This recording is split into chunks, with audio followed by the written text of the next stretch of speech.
at the Royal Park today. It's going to be incredibly close. Will the teams try to do the slipstreaming game and help each other along? That can be one of two G's, either genius or completely gormless if they get it wrong in terms of that slipstream down the long straights. You want to be several seconds behind to get the effect of another car, your teammate, punching a hole in the air, but then you don't want to drive into that turbulent air as you're going through key sections like the Ascari chicane here. But if you don't, you're leaving valuable time on the table, and it's too close up front not to at least try that. But do you sacrifice one of your drivers? It's going to be fascinating, and we know that in Q1, the first part of this qualifying session, all 20 cars will be out there, and they will be tripping over each other even before they get out of the pit lane, as Karun was demonstrating. So I'm expecting a lot of tension here, but we do know it's going to be fractions of a second between the first few rows on the grid. Yep, the big hearts there in the grandstand. I think a heart belongs to Monza at all times, whether you're a Ferrari fan or not. And Carlos Sainz with a brand new power units as well for this weekend, which could prove crucial, certainly against his teammate, but maybe against the others. Yeah, there's no doubt about that in terms of you want your best motor here and the best power, but how much downforce are you going to run? We think McLaren have added downforce overnight to help the tyres. We saw the tyres on this brand new surface that's retaining a lot of heat, giving out a lot of grip too, really ripping the tyres up on a longer run. If you were sliding, in other words, moving the surface across the tarmac and just ripping the compound apart, really. So you need the right level of downforce for qualifying, and then you've then got to take it through the race. And here's a team that's back on form. They certainly lost their way, didn't they, in Zandvoort last weekend, but I think they've understood that. And of course it's completely the other end of the downforce spectrum here. You want low downforce, low drag. We've got a lot of straights and not too many corners. And what a place to make your qualifying debut in Formula One. Franco Colapinto brought in to replace Logan Sargent at Williams here at Monza, as Williams actually give a Formula One debut to a driver for the second time here in the last 3 seasons. Nick de Vries, of course, scoring points on his debut, and it's a Williams car that might give Alex Albon and Franco Colapinto the chance to both get into Q3 today. Very efficient car and absolutely lightning through the Ascari chicane. So 20 seconds or so to go until the start of this qualifying session. If you're new to Formula One, if you don't always watch, don't forget we've got 3 sessions and the slowest 5 from Q1 and Q2. Both make their way out, the slowest 5 and then the top 10 all do a battle for pole in the final parts of qualifying. So we have a green light then at the end of the pit lane, and welcome to our viewers on Sky Sports main event. And here in the sunshine at Monza on a completely new resurfaced track, I'd like to say everyone's making a rush to get out of the garages, but they're not. Such has been the track evolution this weekend, Martin. I think they want to leave it as late as they possibly can. Hurry up and wait, although they're starting to get ready, as we can see there. Yes, and why the tracks has this evolution is it was a little bit dirty. There's a lot of rain Wednesday night. New surface, and that means that the resin that comes to the top of a new surface will get burnt up, particularly in the braking zones and traction zones on the way out of corners, and the track will just keep coming to them in terms of grip, and the temperatures will keep falling as like Noah's Ark, as what we're expecting, 2 Ferraris going out together. Ted in the pit lane. Hello Martin, hello Crofty, hello everybody. Yes, just as hot down here in the pit lane as it is on the track. Those big Ferrari flags have been put away now, by the way, so much to the relief of everybody who is sitting under them, who can now see and cheer the 2 Ferraris of Charles Leclerc and Carlos Sainz as they come out to the garage. The 2 Alpines going out as well. And it's really the Alpines who are looking like potentially being the victims of not being able to get out of Q1, along with the Saubers and maybe a Sergio Perez, who was in that danger drop zone, wasn't he, in free practice 3. Surprise so far been the pace of the Williams and the Haas of Nico Hülkenberg, both of those lots in the top 10 in free practice 3 coming into this session. But yeah, otherwise we'll see what the next hour brings. Always a good one, this one, Crofty, given that qualifying in the past has really had a big impact on the race result. Well, this is more important than Monaco, this place, when it comes to getting pole position. 15 out of the last 24 races here, more than Monaco in that time, have been won from pole position. Bizarre, isn't it, when you've got such big braking zones and long straights to slipstream each other. Joe Guanyu's the outlier. He's right out front on his own. Then it's 2 Alpines, 2 Haas and 2 Ferraris, and they'll be rehearsing their slipstreaming. So we'll keep an eye on who's in front each time, and obviously it's Sainz doing the hard work out front for Ferrari on this first run. And you mentioned 2 Haas, which means Kevin Magnussen's gearbox issue has been fixed, and the gearbox replaced after he stopped right at the end of the final practice session. It is baking hot here today. Shirt sleeves, if shirts at all, in the grandstands, and going for a hot lap here, the man who was on pole this time last year, Carlos Sainz. Take it away, Martin. Very hard to pick a braking point. You've been out of the car a while. You're turning up absolutely top speed. Hit the brakes. You don't want to lock them, but you don't want to leave any time on the table either. Neat and tidy through the 2 apexes there of the reprofiled first chicane. Ease it through curve around, absolutely flat out. The car doesn't even notice a corner like that anymore. And down to the Roger chicane. And this is another big stop. A little hop and a skip over the curbs and just dip a tyre up against the gravel through the exit. Lesmo 1 coming up. Get the nose in, then it banks with you a little bit and hit the throttle early. Lesmo 2 tightens a bit on the exit, this one. We've seen a lot of cars in the gravel there, including this one, that we're on board with. That's a shame. Felt the vibrations just watching it. Down underneath the old banking, the old Monza banking, as we go on board now with Charles Leclerc. Cresting then up into the Ascari chicane. The curbs are much kinder here now. On the inside, take plenty on the right, plenty on the left. The exit curb's kinder as well. Diagonal the straight for the shortest route. We're on the left-hand side for the parabolic corner. 1 corner to go, 1 decision to make. Brake, turn in, nose loads up, steering loads up, hit the throttle, ease out towards the outside. Now cut inside for the shortest run to the finish line. It's a 20 flat for Leclerc. And 7 turns ahead of Nico Hülkenberg. Carlos Sainz lost 2 seconds in the middle part of his lap, a lot of which, of course, was due to the moment we saw when we were riding on board at the second Lesmo. We felt the vibrations, and we'll see how far he went off into the gravel. It didn't take much, does it?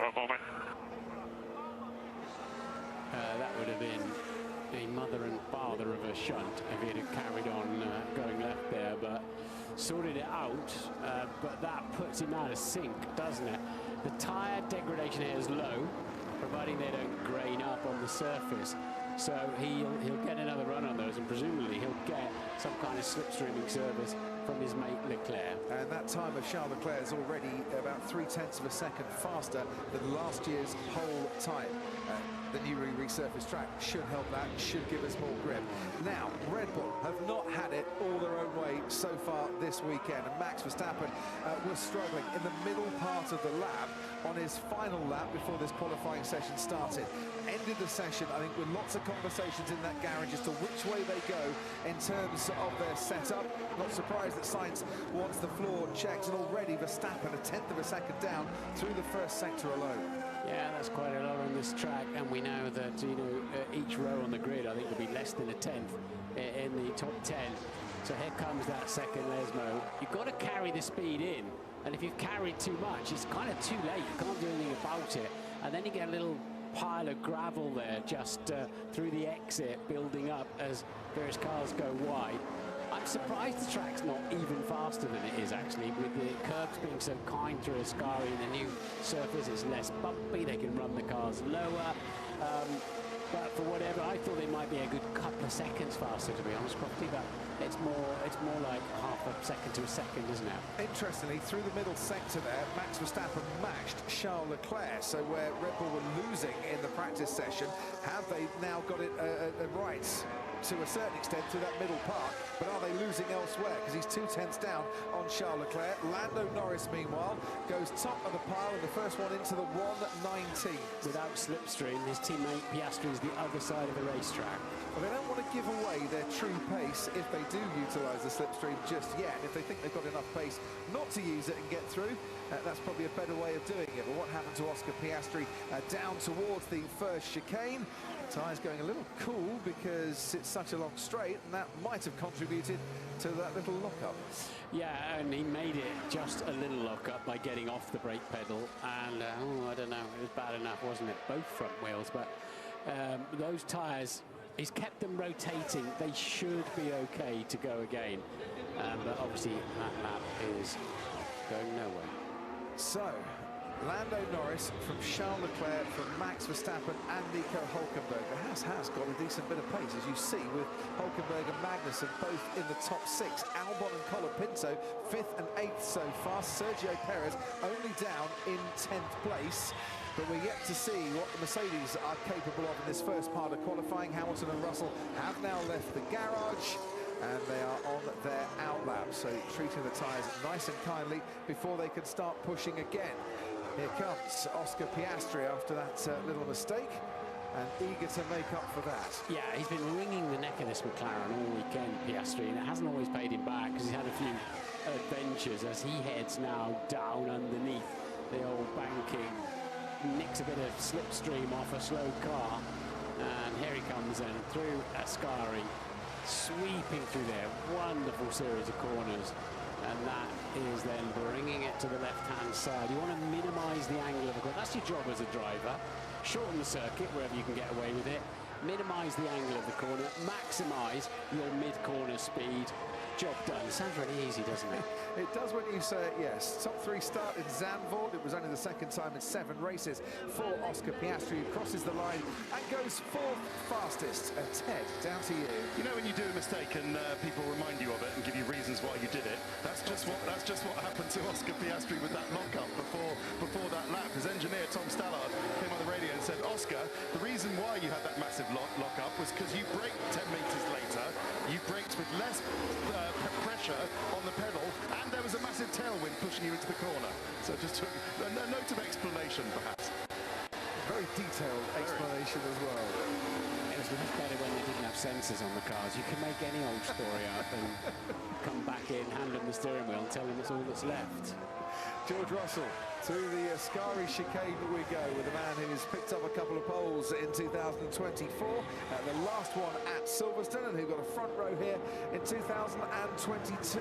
See the sparks flying from underneath the car. That is low, isn't it, the Mercedes? The both drivers have been complaining of hot seat area, and I think it's because the car's rubbing on the ground, generating a lot of temperature underneath the car. He goes 4th fastest behind Max Verstappen. Here comes his teammate Lewis Hamilton, who just slots in behind George Russell himself. So about a 1/10 of a second between the 2 Mercedes drivers. Russell 11.4 ahead in the qualifying head-to-head at Mercedes this season. And talking of qualifying head-to-heads, they can be clinched at McLaren today if Lando Norris beats Oscar Piastri, and also at Haas if Nico Hülkenberg out-qualifies Kevin Magnussen. So Carlos Sainz trying again. Sainz at the moment finds himself way down, 20th, and using another set of tyres, which you don't necessarily want to do. Are they on the new tyres or not, Martin? No, he's not. Same tyres as before. And we're hearing that Lewis has gone deep into turn 1 as well on this current lap. So coasting around out there at the moment. Sainz now putting some better sectors together, and he needs to, doesn't he? But we think actually Lewis just getting out of the way of another car down at turn 1. We'll probably get to replay that.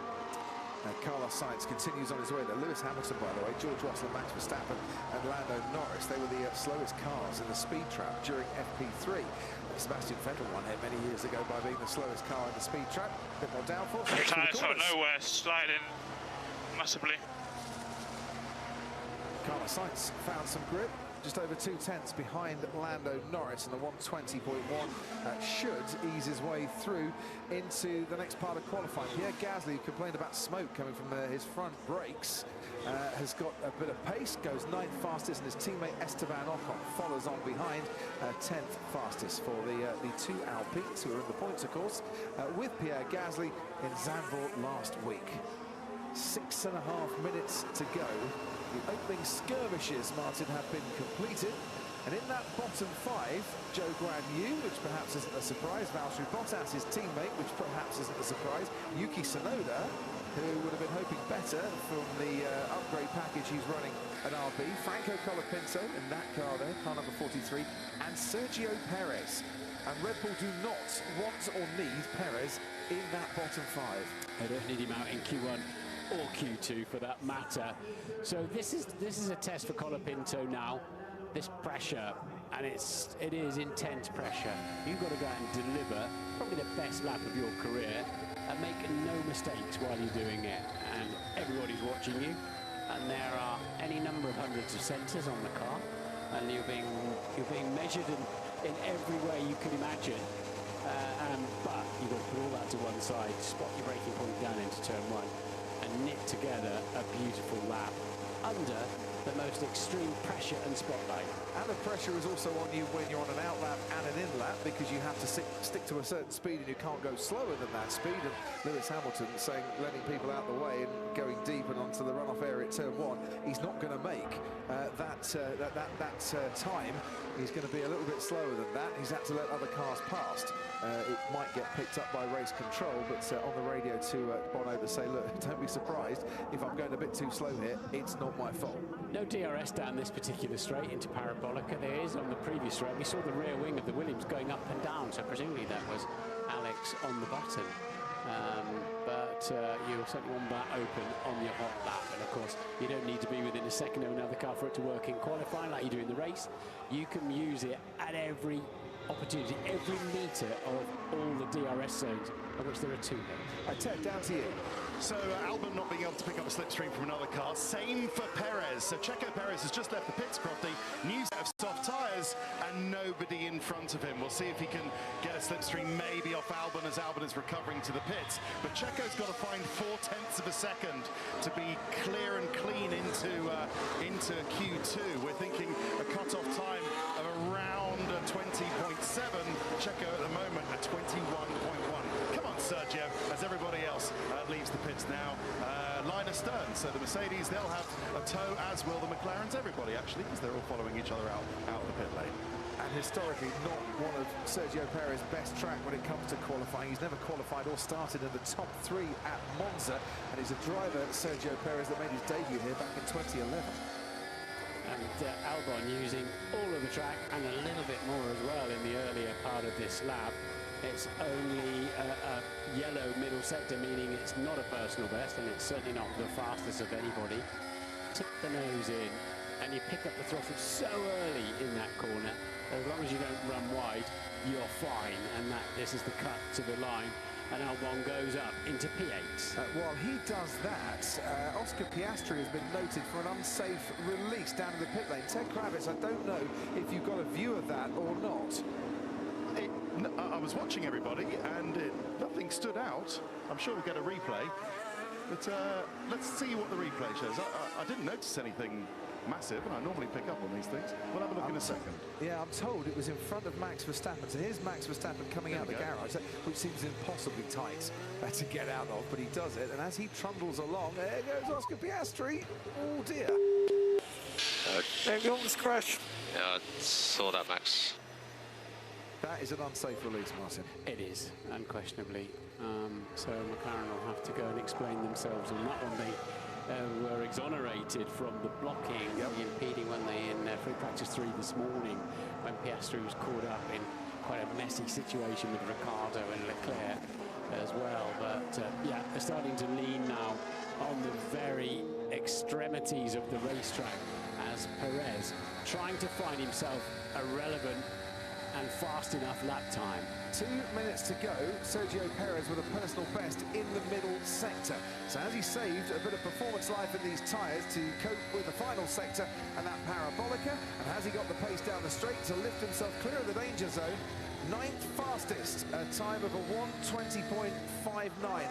He's right on the cusp, Sergio Perez, of being in or out, and he might be holding his breath a little bit for the next couple of minutes. Colapinto, Magnussen, Hulkenberg, we got the stopwatch on them, and both Hasses improving in the first sector. Colapinto not putting in his best sector time, dips another tyre, 9 to the grass, and then the gravel, and that could have been very nasty as well, and it's ruined his lap, but he's done very well to stay upright, as it were, and continue onwards. That was a good save. It was a great save. He had another one of those, didn't he, in parabolica yesterday, but it's hurt his lap, as it has done there for Kevin Magnussen as well, in the Haas, going wide through Ascari. The problem for Colapinto is, can he charge his battery up and have another run at full power? It's going to be tough from there, isn't it? I think it is, and it's going to be tough as well for the Haas, because he's run out of grip. Kevin Magnussen at the parabolica goes off the track and onto the gravel, and that is bad news for him and anyone approaching during those yellow flags. Alonso crosses the line to start a lap. Magnussen eventually crosses the line. Green flags coming out now, but in that bottom 5, Joe Guan Yu and Valtteri Bottas not improving enough. Tsunoda is down there and he's on a lap. Colapinto can start again if he's got the battery power. Lance Stroll only 15th fastest, which means Daniel Ricciardo is going to put Lance Stroll very much at risk here. And Lance Stroll, who was knocked out in Q1 in the last 2 years at Monza, was the slowest qualifier last year. He's in that bottom 5 currently because Tsunoda has moved up. Ricciardo also moves up to 15th, and that's going to see Stroll out of qualifying again here in Q1, as Piastri is next to cross the line, goes 3rd fastest overall, and Max Verstappen will be next to cross the line. He could go quickest right at the end, unless he backs off. Backed right off, didn't he? That's interesting. Didn't want to show. Oh, that has got a gremlin, but it looked like he didn't want to show his pace there. So Magnussen's car broke down on him, basically. He managed to recover it to the pits, so the yellow flag went away and others could then complete a lap. When we saw those passing Magnussen, they were only under a white flag telling them there's a slow car ahead, so I don't think they'll be getting any penalties there. And well, Colapinto then, that mistake's cost him a decent grid slot, but the big shock there, you'd have to say, is Lance Stroll in the Aston Martin, isn't it? Yeah, it's the 3rd year in a row he's been knocked out in Q1, but he was the youngest ever front row sitter here at Monza many, many years ago. So Aston Martin in that bottom 5, along with Yuki Tsunoda. He and his teammate Daniel Ricciardo separated by only, what, 0.04 of a second. Franco Colapinto's first ever Formula 1 qualifying ends in 18th. It could have ended in the barriers. And Bottas and Joe are the 2 slowest once again. Out in front, it's Lando Norris, the only driver in the 1:19s. What's to come from the rest? Leclerc, Piastri, Sainz and Russell completing the top 5.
Yeah, sorry for that.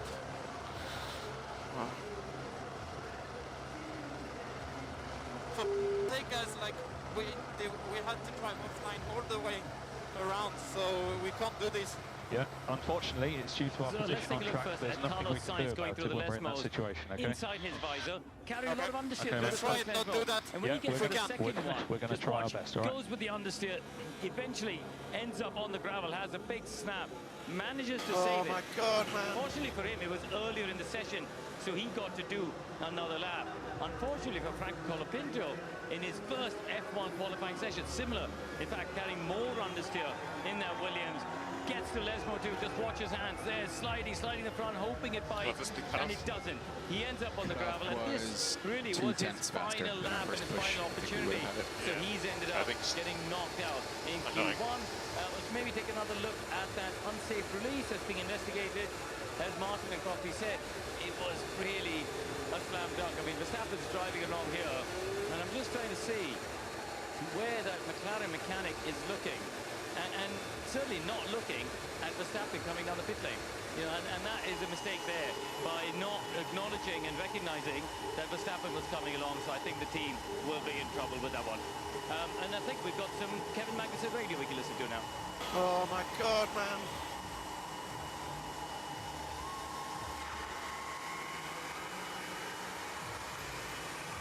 Yeah, it ruined the end of Kevin Magnussen's lap. He is, though, through to the next part of qualifying, which has been delayed because there's a lot of gravel on the track that needs sweeping away.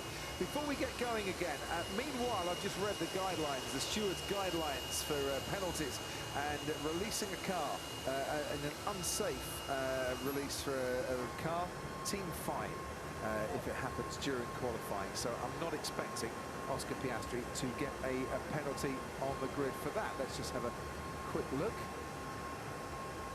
at what's going on the track. And I said that there was a lot of gravel. I'm assuming those witches' brooms, Martin, they are the most effective way to get rid of gravel. Yeah, carbon fibre, obviously, and high-tech, but no, it looks like a quick way, rather than having to get machines out there and then recover those machines back to you don't want them going the wrong way around the racetrack either, back to a service road.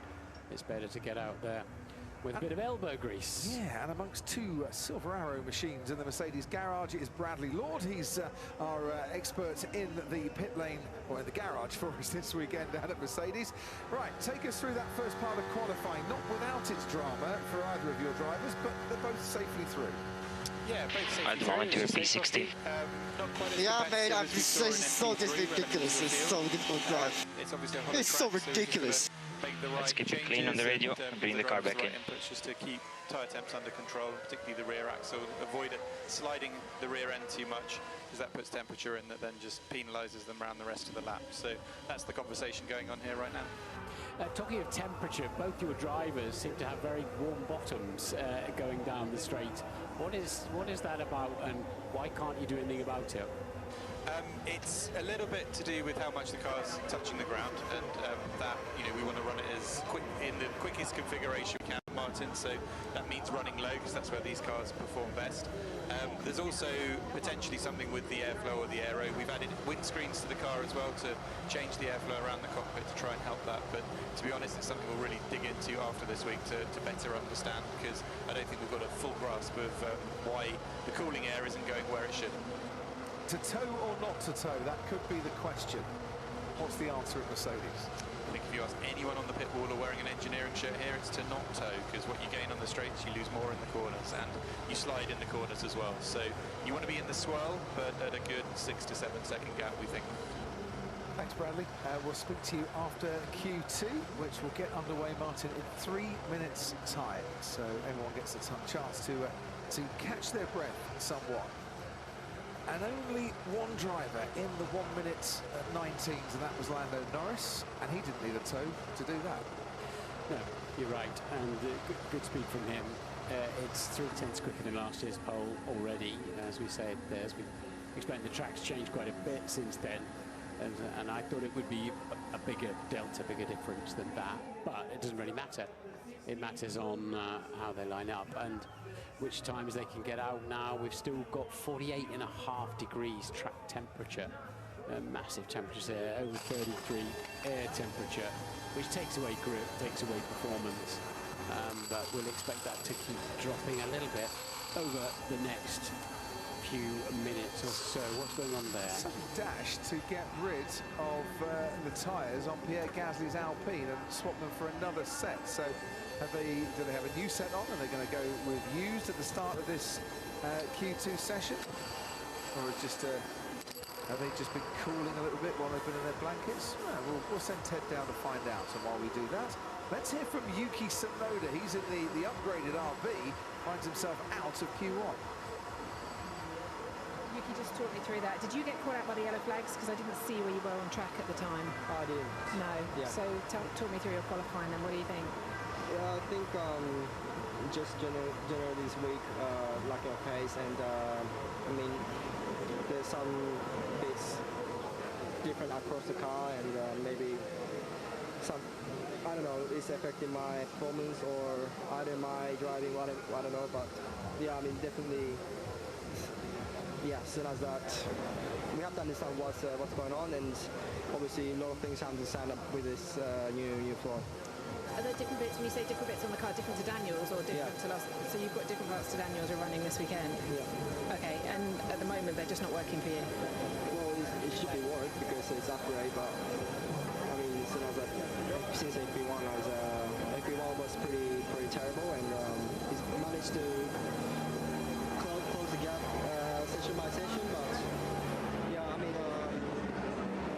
yeah, but even I would push flat out, it just feels like there's just limitations are there, and never able to achieve to create the car that we want. I hope tomorrow's better. Thank you. Yuki Tsunoda talking there with Rachel Brooks, and they're changing the tyres down at Mercedes as well on Lewis Hamilton's car. And while they do that, once again, the two Ferraris have decided they want to get on with it quicker than anyone else. We have a green light. Q2 is underway, and Ted Kravitz, down to you. And everybody who's gone out so far are, just looking down to that RB of Ricciardo's going out, are on the used tyres. So I think that was what was going on at Alpine, Crofty. I didn't see it because I'm flush to the garage and I can only see into Aston Martin and actually into the McLaren garage. But it looked like they were just changing the tyres, nothing else than that. But good job by Ocon and Gasly to actually get into Q2 in the first place. So yeah, well done to them, even though Ocon did find that by having to drive offline to avoid other cars on the outlap, his tyres weren't in great condition once he got there. Oscar has just left the garage and has cut up Lando. So he's keen to get out whatever's going, whatever session he's in, Oscar Piastri today. All the drama with Oscar Piastri, Martin, in the first 5 or 10 metres of him leaving the garage today. Before he gets onto the racetrack itself. So let's see what these can do. So we've got two Ferraris, two Alpines, and once again then they've got Magnussen's car going, so both Hasses are out because they've both got through to Q2, and that's what's hurt Stroll and Tsunoda, for example. And then it looks like both Red Bulls lining up as well, Linus Stern, and they are indeed. And Johnny No Mates, Oscar Piastri, just coming out as well. I'm sure Lando will be joining him, and is so. Yes. And is so. Right then. Don't look back in anger. Here we go once more in anger for the next lot of runs. And you would imagine if they're all on the soft tyres that have been used, it'll be the runs towards the ends that will count most. But all it takes is one yellow flag at the wrong time, and you're finding yourself out of a qualifying session you'd hope to have been safely through into Q3. So it all counts every lap of the track, and here we go with Carlos Sainz. So Gasly's towing Ocon, but he's quite close to Leclerc as well. There's Pierre Gasly trying to steal a bit of slipstream from the Ferrari. As long as he doesn't find himself in the turbulent air behind the two Ferraris, really. Otherwise, Gasly will start getting hurt on that. Ricciardo doesn't have a teammate, of course. He's lost Tsunoda. So at the moment, he's slipstreaming Magnussen around. I suppose what Gasly's hoping is that the slipstream that Leclerc's getting from Sainz will keep him far enough away by the time they get to Curva Grande, where Gasly's going now, for it not to interfere with him whatsoever, but it would have given him a little bit of extra speed down the straight to start his lap. We've got cameras on Carlos Sainz and on board as well with Charles Leclerc. Don't forget, if you want to ride on board with any of the drivers, you can do so. Onboard footage and team radios, Sky Sports app. You need your Sky Sports login, or if you're a now customer, Sky Q, Sky Glass or Sky Stream, you can press the interactive button on your remote control. And Sainz was a couple of tenths up through the first sector on Leclerc, and Leclerc was a couple of tenths up on Sainz through the middle sector. When you see the magenta fastest sector of anybody, that's for the session. It's not for the 2 sessions combined. 26.4 for Hulkenberg was pretty impressive through the first sector. Sainz sets a time of a 1:20.3, which is 2 tenths down on his best time in Q1, and Leclerc is also 2 tenths down on his best time in Q1. But don't forget, they're both running a used set of soft compound tyres, so not quite as grippy, not quite as much life as you would have from a brand new set. And I think both McLarens are on brand new tyres, as are both, Verstappen, not Perez, for Red Bull on new tyres. Gasly had a bit of a moment on his lap that we didn't see. Kevin Magnussen goes third fastest ahead of Daniel Ricciardo by quite some margin. Hulkenberg then goes into the top 3 himself. Down the back straight with Max Verstappen, and as you can see on those new tyres, setting purple lap sector times, Norris and Piastri finding more grip than Max Verstappen is. Verstappen round the parabolica now, and finding himself on a run without poles and a run without wins that he wouldn't have thought of at the start of the season, but does manage to put his Red Bull into the 1:19s. Next across the line, Oscar Piastri. He goes faster by the merest margin of 6/100ths of a second, and Lando Norris is blasting out of the parabolica right now with his foot flat to the floor, hunting for the line, and it's top place for him by 8/100ths of a second. All 3 of them on brand new tyres, the top 3. This is going to be close, and Red Bull are in the fight. Only just over 1/10 of a second, 1/10 and a half, separating Norris, Piastri and Verstappen. McLaren and Red Bull, the 2 protagonists in the Constructors' Championship, which Red Bull have led since Spain 2022, but are coming under increasing pressure and could see that lead go this weekend.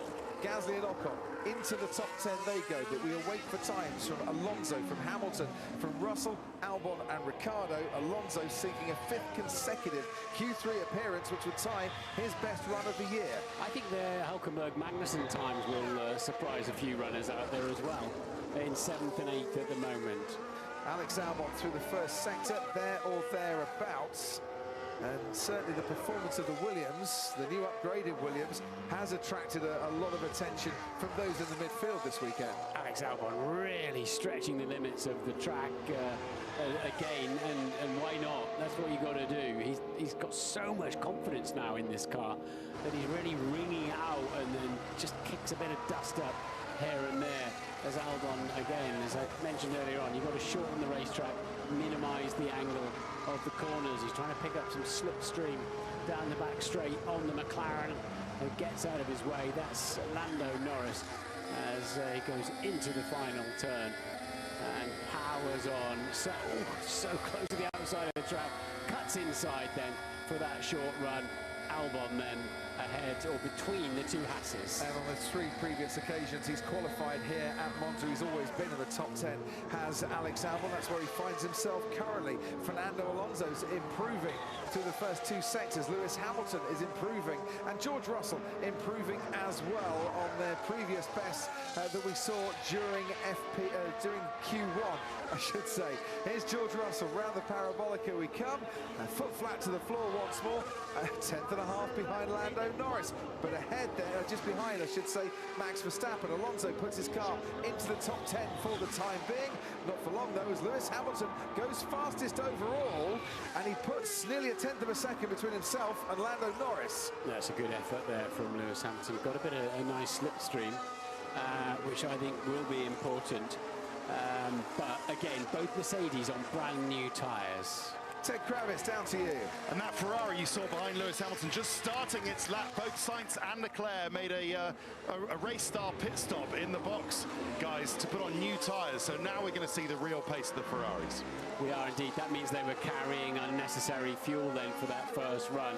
So they get rid of a little bit of fuel. That adds speed as well.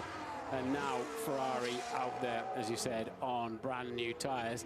This is it. Can they join the party? Can they make it effectively at least an 8-way fight for pole position, for the front row of the grid? The margins are so tight here, and when the margins are this tight, it is all down to the performance of the drivers, not just the performance of their car, which is why it's so special. And Charles Leclerc just missing out a little bit. He's nearly a tenth and a half down through the first two sectors, whilst his teammate with that brand new power unit in his Ferrari for this weekend, and the man who was on pole this time last year, gets his foot to the floor and goes third fastest overall. Lost out a bit in the final sector, did Carlos Sainz. There's Leclerc, Heli Telly above us, and only P7 with that then. Is that enough? I mean, it's half a second difference, pretty much, between Charles Leclerc and Fernando Alonso, down in 11th place currently, but I think Leclerc would have fancied he would have been a bit closer to Hamilton at the end of that lap. Yeah, and confirmed they were on new tyres. So, at the moment then, Alonso is in the elimination zone. Aston Martin haven't had a great deal of speed here, have they? And a few outliers, like Hulkenberg, like Albon, could well spoil the great Fernando Alonso's day. But they've got another run yet, and it's going to be oh so close, isn't it, at the front? The car is not turning at all again. Yeah, he means, relatively speaking, of course, because it is turning. There it turns again. But what he means is he turns the steering wheel and the car's not obedient. It's not flowing into the corner for him. At the sort of speeds he's cornering, it matters. And this is a Ferrari that has had a lot of time and effort put into it to be vastly upgraded, including a brand new floor for this weekend. Yeah. It's such an important weekend for the team. So Perez, I don't think has been on. I don't think that's his. He's not been on fresh tyres yet, Sergio Perez. So that 3/4 of a second of his is not representative. Deficit, I mean. He would have had to have used another set of new tyres that he might not have wanted to lift himself out of the bottom 5 during the first part of qualifying. Fernando Alonso handing back the TV monitors. The data has been studied. And he knows now, I would imagine, in his mind, where he can go a little bit faster and shave off a few tenths of a second of his lap time. Twice a winner, of course, here at Monza for McLaren in 2007, Ferrari in 2010. What a weekend that was for him as well. Racing and winning for Ferrari at the home track. So here's the knockout time, 1:20.2. So if you take that plus or minus 0.2 of a second, if you're Alex Albon and Nico Hulkenberg and Sergio Perez, who are all at 1:20.4, you could be safe. But let's see what Alonso and Magnussen, Gasly, Ocon and Ricciardo can do on their final laps here. Verstappen on used tyres, although he's behind his teammate. It looks like he's going to get a slipstream there. Only one McLaren out at the moment. Does that mean Hamilton and Norris are confident with the first and second place at the moment, that they're fast enough to clear the bar and get to the top 10 shootout? That could be 0.8 of a second difference between Hamilton and the cut-off time, so you'd think they would be safe. Russell and Leclerc still in the garage, and Leclerc might have 0.4, at least 0.2 in hand. They wouldn't want to go out again, though, and use up. They've only got a certain amount of soft tyres they can use. They wouldn't want to waste them, or have to use them, shall we say, to get into Q3. They want to have 2 bites at the cherry for a pole position. Meanwhile, Esteban Ocon trying to get into the top 10 here, where he has been before, but as far back as 2018 and 2017 when he qualified 3rd on the grid here. So Perez on the brand new tyres, but it still looks as if he'll be giving a slipstreaming service to his teammate Max Verstappen as they head towards Parabolica, ready to start the lap. Kevin Magnussen, who has been into the barriers already this weekend, at the second of the Lesmos, and has seen his car stop on track, and in the first part of qualifying saw his car run wide and into the gravel. It's been quite the adventure for a man who hasn't scored a point here since his first ever Italian Grand Prix, racing for McLaren in 2014. Whilst he a little bit pedestrian with a 26.5 in the first sector, his teammate Nico Hülkenberg absolutely flying and setting the fastest of the first sector times we've had so far. Yeah, and both Mercedes are heading out again, so no sign of Norris then at the moment in terms of running again. So what have we got? 13 of the 15 cars on the racetrack.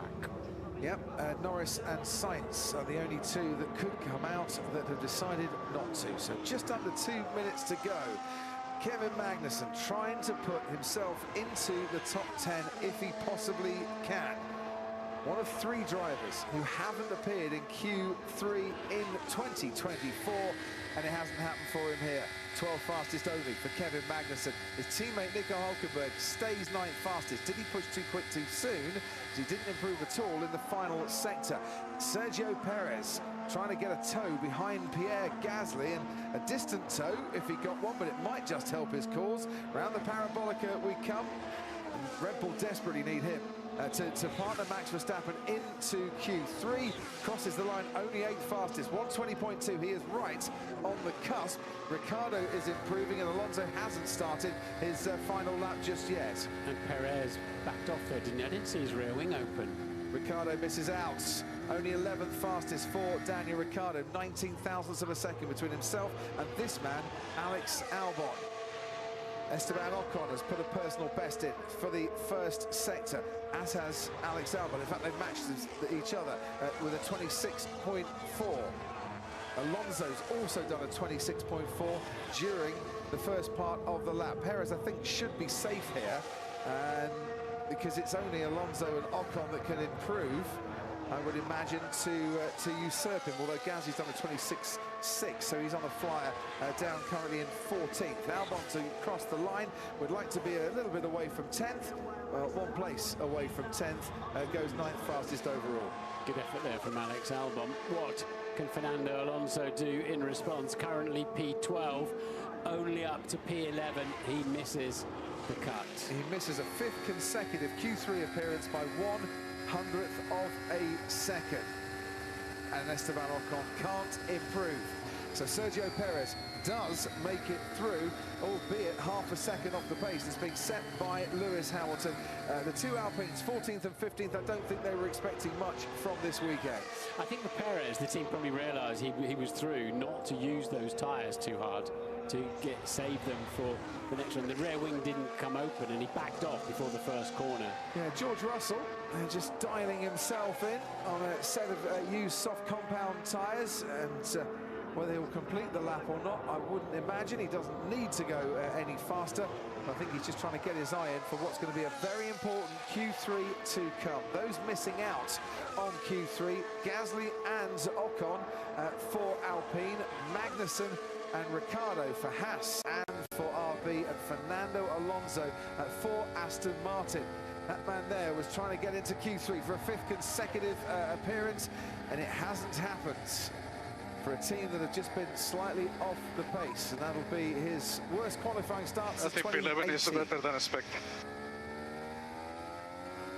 Worst qualifying start here, I should say, than 2018. They weren't expecting much, and by 1/100th of a second, he misses out on that Q3. Hamilton with the fastest time.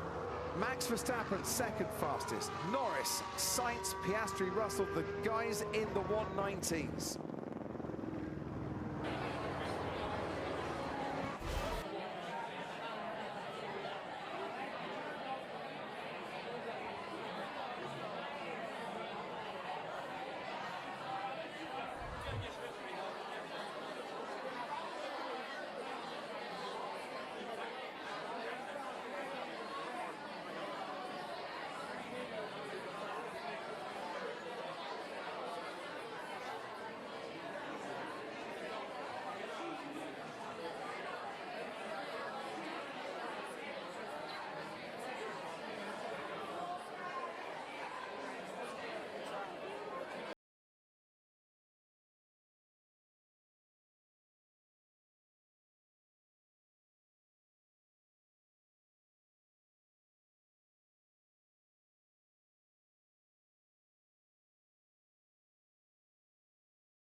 Yeah, honestly, that was about all I'd had. Yeah, agreed. Good job. On the fringes of the top 10, Daniel Ricciardo, who of course had that glorious moment here a few years ago when he won for McLaren in 2021. But on the fringes today, and he'll start 12th for this year's Italian Grand Prix. Meanwhile, Lewis Hamilton fastest with a 1:19.6, but Bradley Lord at Mercedes, it is so tight. I imagine if you had chickens, you wouldn't count them just yet. Definitely not, no. I mean, it's going to be about putting everything together in that last lap. We see cars improving on their second lap. That's probably not going to be relevant for Q3 because most of the top cars will have 2 new sets and be doing that first lap that they're aiming to hit to get the peak of the tyre grip as well, to get the most out of that tyre. So, yeah, I think the drivers are still trying to assemble their perfect sectors into a single lap, and we'll see what happens when it's all on the line in a few minutes' time. And you're still feeling the same way on the Mercedes pit wall about slipstreaming teammates? Yeah, absolutely. I think you know, Lewis obviously has gone fastest. George a little bit off. We'll be more in the pack than maybe we were in the last 2 sessions, and it's that swirl effect that you're looking for. So yeah. Mercedes garage, Kimi Antonelli gets announced for next year, has a crash during qualifying, and they might be on pole as well. Yeah, car's going well, isn't it? Yeah, they dipped out a little bit in Zandvoort, and they said they understand why now. And they're certainly right back in it again. And they've won 3 out of 4 races, haven't they, there just before Zandvoort. With all due respect to Alex Albon and Nico Hülkenberg, I think this is about the top 8 and their battle here. And Ted Kravitz, it is wide open. Sergio Perez, we know he's capable of a lap, and he could certainly put his Red Bull ahead of a Ferrari or a Mercedes or a McLaren, and who knows what's going to happen in the first couple of rows on this. Well, he certainly could do, Crofty. I'm actually quite interested to see who wins the Alex Albon-Nico Hülkenberg battle. My money's on the Hulk. Yeah, just pulling a name out of nowhere. Right, I told you I was looking into Lando Norris's garage. Indeed, at the end of Q2. I think Hamilton did, just to get a read on the conditions. That's kind of been Mercedes' MO, hasn't it, Crofty? They've tended to do that, even though he was already quicker. But, you know, let's not forget, I know Zandvoort was only a week ago, Crofty, but let's not forget the Drivers' World Championship.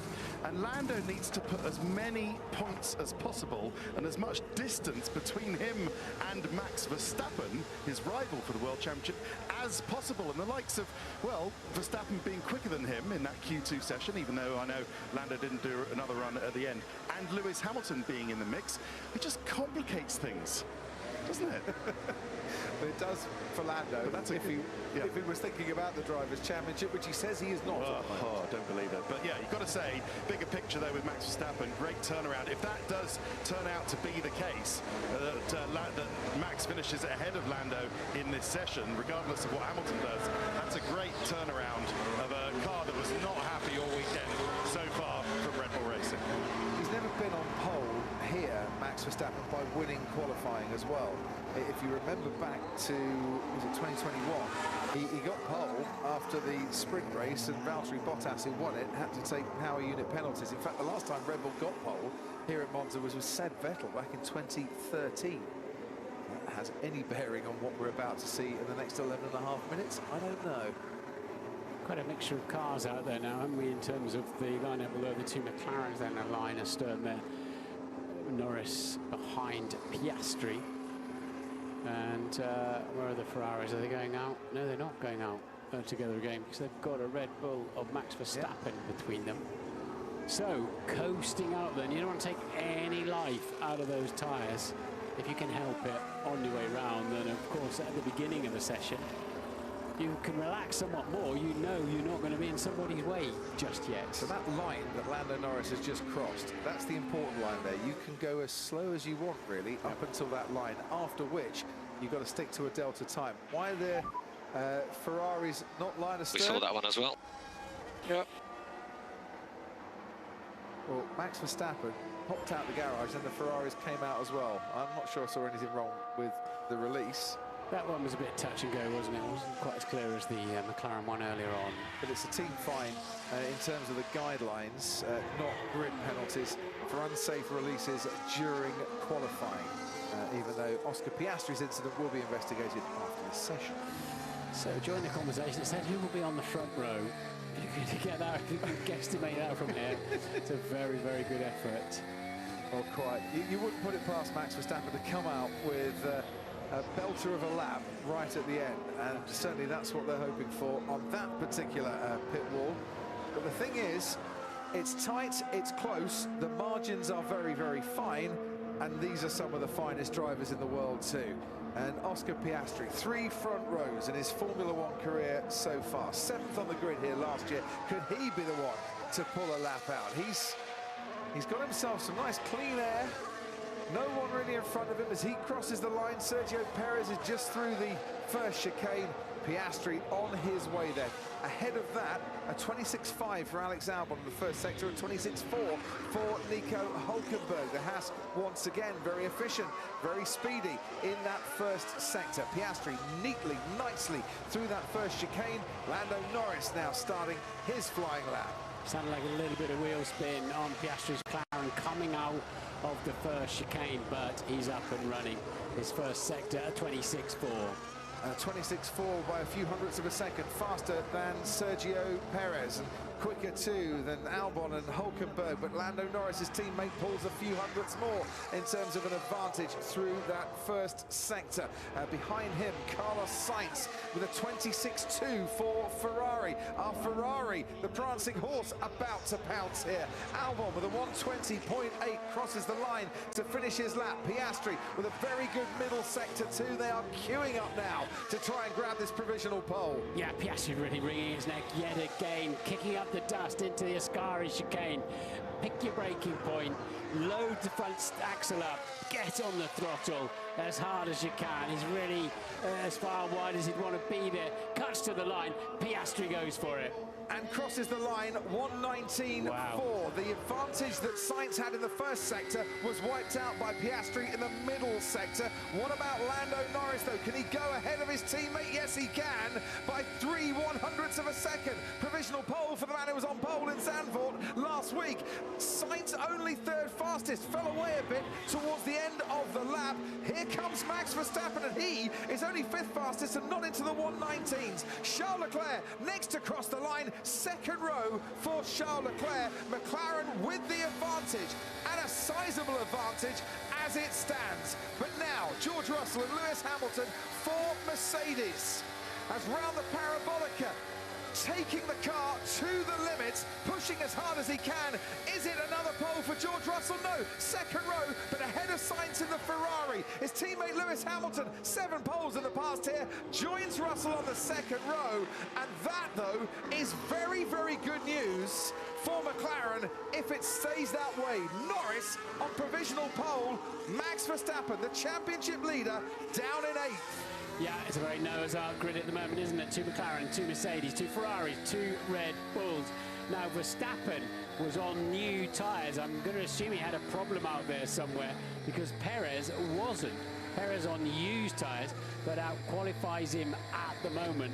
Haven't seen any incidents or heard about anything, but I don't think that's fully representative of what Verstappen can deliver here. But look at that from McLaren. When you see your 2 cars that close together, you know,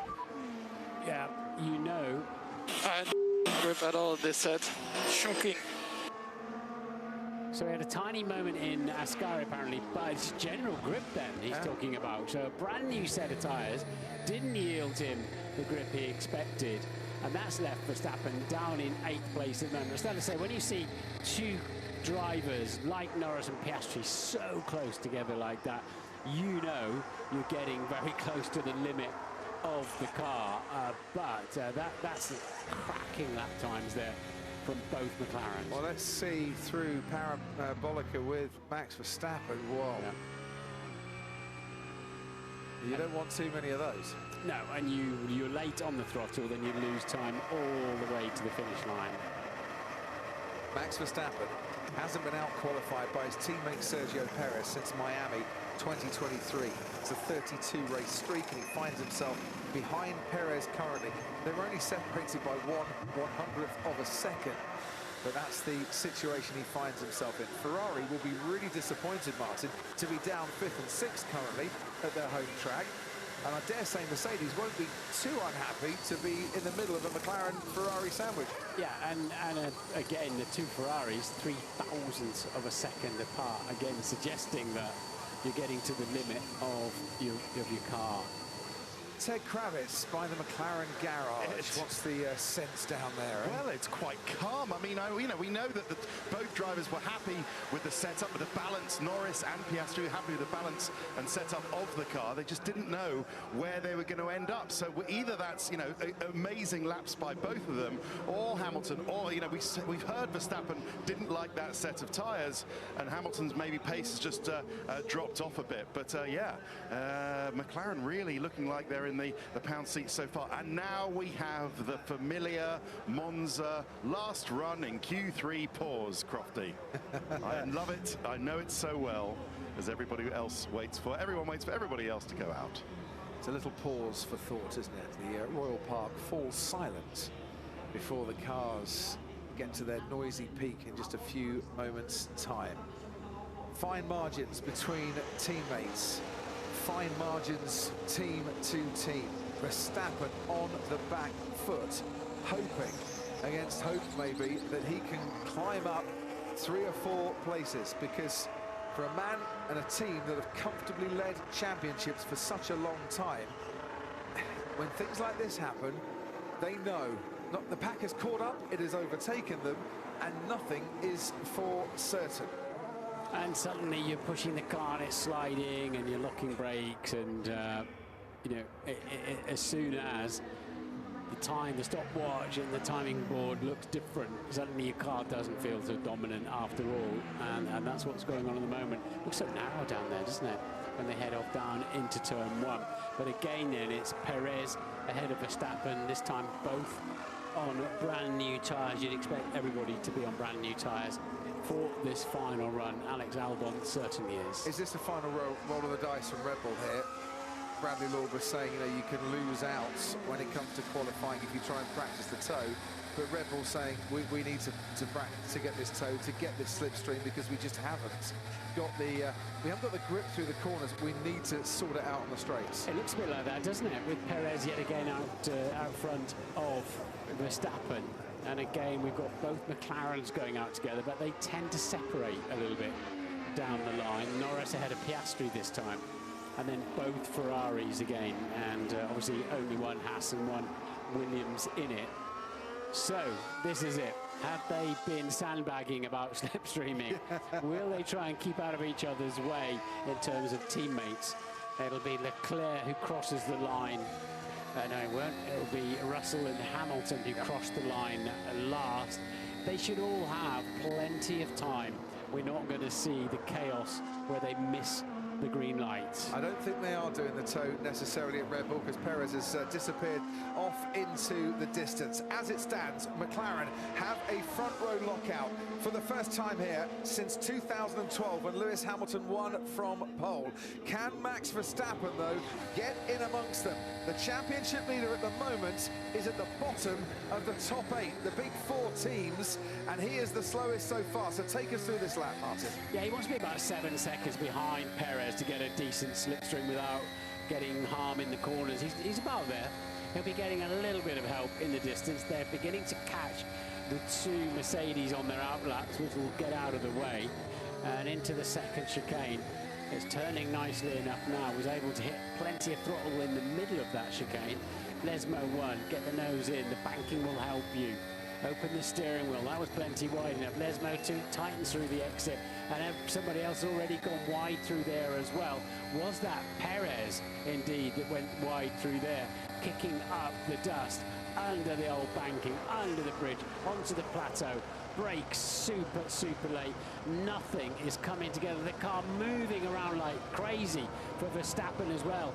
In the middle of Ascari, this does not look like a classic Max Verstappen pole position lap. He's won here for the last 2 years, from 7th and from the front row. Max Verstappen might have to do something miraculous tomorrow to try and make it a 3rd win in a row. He finishes 7th, ahead of his teammate Sergio Perez, who was the car that went off in the middle sector at the 2nd of the Lesmos and kicked up all that dust. So he does out-qualify Perez and keeps that record going, but only 7th fastest for Max Verstappen. Carlos Sainz trying to get pole position for a race on his 30th birthday. Gerhard Berger did it at Spa in 95, Mika Häkkinen at the Nürburgring in 97. Sainz has gone well through the 1st and 2nd sectors, but here comes the man in provisional pole so far, Lando Norris, hoping to make it back-to-back poles. He crosses the line now and improves on his time. So he's put a bit more distance between himself and his teammate Oscar Piastri. He hasn't improved, Piastri, in the first 2 sectors, crosses the line, stays 2nd fastest. It is still a McLaren front row lockout. Here comes Carlos Sainz. He can't make it pole for his birthday. It's 3rd fastest for him in the Ferrari. It's 4th fastest for him in the Ferrari as his teammate Charles Leclerc takes that 3rd place. And now we're just keeping an eye on the 2 Mercedes. They've both got one personal best in a sector, and they're near enough. They need a mighty final corner and drive to the line. George Russell, who's been on pole twice during 2024. Is it going to be a 3rd time lucky for him? No, it's 3rd fastest though, and 3rd on the grid for George Russell. What about Lewis Hamilton? 6th on the grid only. He'll start alongside Carlos Sainz. Mercedes tried the challenge, couldn't quite make it. Ferrari tried the challenge, couldn't quite make it. Red Bull didn't have the challenge today and didn't make it. And it is that team in papaya and that man Lando Norris that take a front row lockout and pole for the Italian Grand Prix. And handy for his World Championship title hopes as well, isn't it, Lando Norris?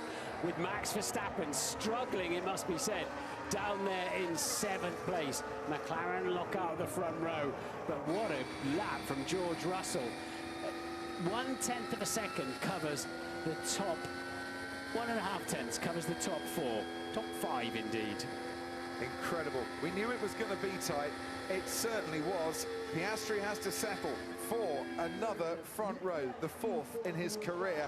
George Russell will take, I'm sure, that 3rd on the grid. It's a fairly long run down to the 1st corner, 476 metres at the start tomorrow, and he'll fancy his chances to get in the slipstreamer to try and make a move from 3rd.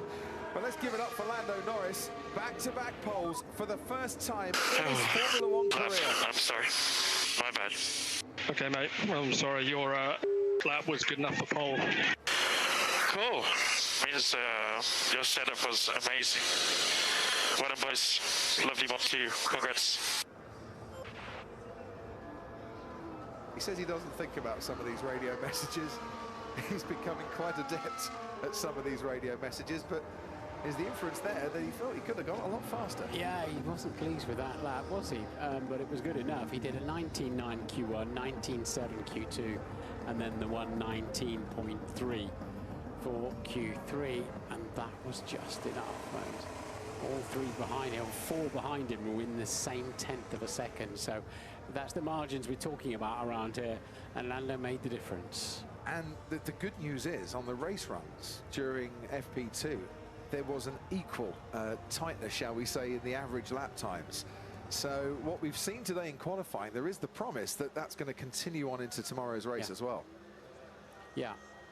Well, that gave us everything we expected, apart from the 2 Red Bulls being half a second off the back of Hamilton in 6th. Yeah. Hamilton 6th, they're 7th and 8th. And in fact, only 2 tenths ahead of Alex Albon in the Williams, who's had a stellar qualifying session, hasn't he? And he did out-qualify Nico Hülkenberg for that particular battle. Alex Albon started 9th here in 2020, but he's always been in the top 10 whenever he's been into qualifying here. Verstappen has started from pole only once in the last 9 races, and I know he did win qualifying in Spa and had to take that engine penalty, but that's not championship form at all.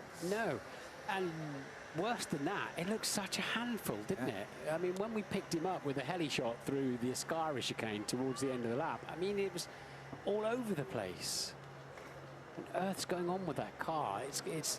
It's gone from being on rails to looking really quite difficult to drive. It certainly has.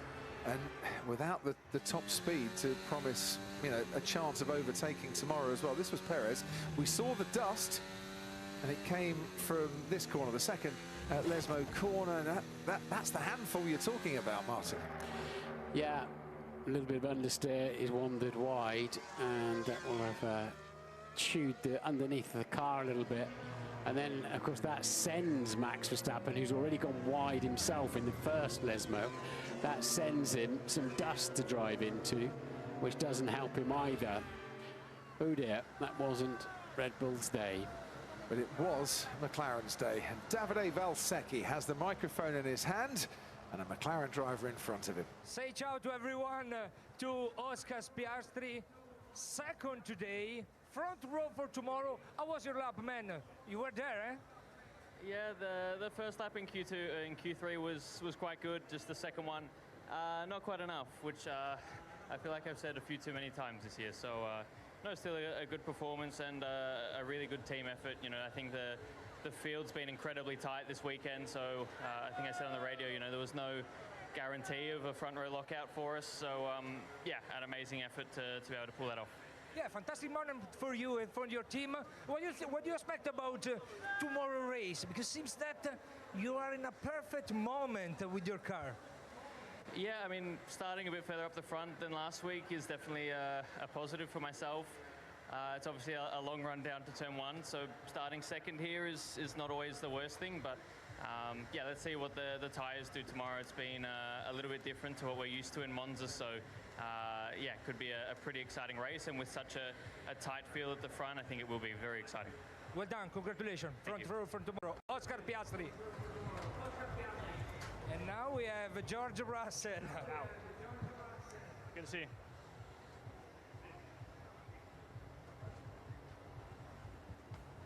George Russell, third position, just at the end. How was your lap and how was your car to drive? Yeah, it was great. Ending up P3 a little bit better than I expected because it was a really tough session, Q1 and Q2, and fortunately we saved it until the end, not too far behind the McLarens. They're so fast at the moment, and we're working so hard to catch them up, but I'm yeah, super happy with that. And tell me about tomorrow, because you had some amazing race this season. What do you expect and what do you think about Monza? I think it's going to be a tight battle. Everybody's so close out there. So exciting for F1. You know, we've all been waiting for this competition and knowing if you do a great job, you got a chance of victory. So, you know, I'm pretty pumped for tomorrow. Get some nice pizza tonight to fuel me up, and a bit of extra weight, so not too light tomorrow. And hopefully we can fight for a good result. Looking forward for it. Well done, congratulations. Third position for George Russell with Mercedes.